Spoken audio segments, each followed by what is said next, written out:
Hello, good morning, welcome. It's Dark Histories. It's Monday, the 11th of March, 2019. I hope everyone had a wonderful weekend and you're all looking bright and chipper for this Monday morning.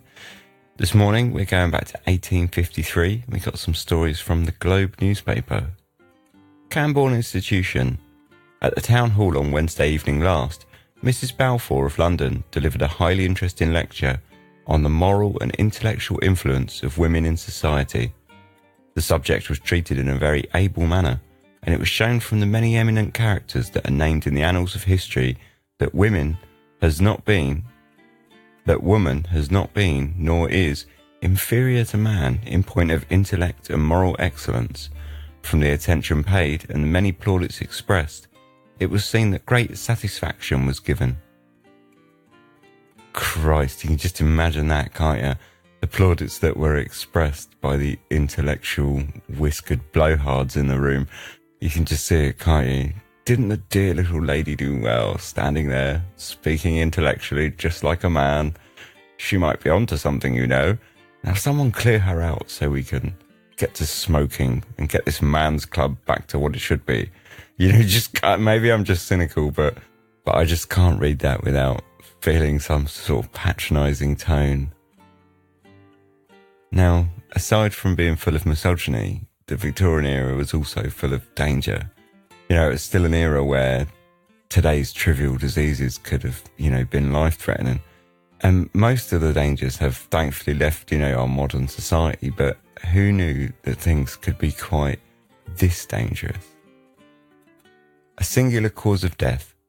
Mr. John Bye lately expired at the Black Bear Inn, Newmarket, from the effect of improperly cutting a toenail. It appears that about a month since, after cutting the nail too closely down to the quick, Mr. Bye tore a piece of the skin away and took no more notice of it until it assumed a dangerous aspect. Medical aid being called in, mortification was found to have taken place, which was very quickly followed by death. So there you go. If nothing else kills you in Victorian England, cutting your toenails slightly too short did. Sod that for a game of bananas. Since it's Monday, we got a couple of pieces of uplifting. No, we haven't really. We've got a couple of pieces of absolute nightmare fuel for you. First up, a cheeky little bit of cannibalism. At St Helens Sessions on Tuesday week, a cannibal, John Isherwood by name, was convicted in 2 penalties of £3 each for biting off part of a man's nose and a woman's finger. Full stop. That's the end of the story. I mean, I would want a bit more reporting on that, but there we go. Was he actually a cannibal, or was he just some violent nutcase? Who knows? But the next story, like I say, absolute nightmare fuel. The steamer Victoria, a diver's interview with the dead.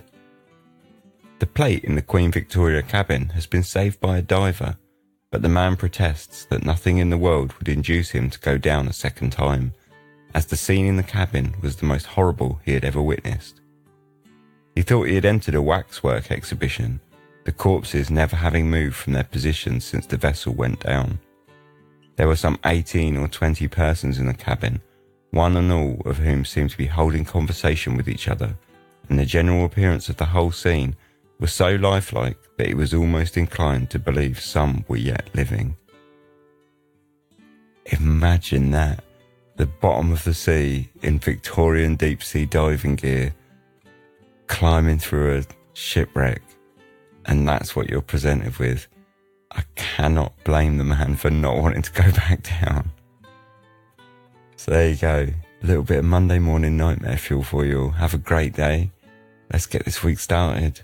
That was yesterday. This is today. Thanks for listening. Cheers.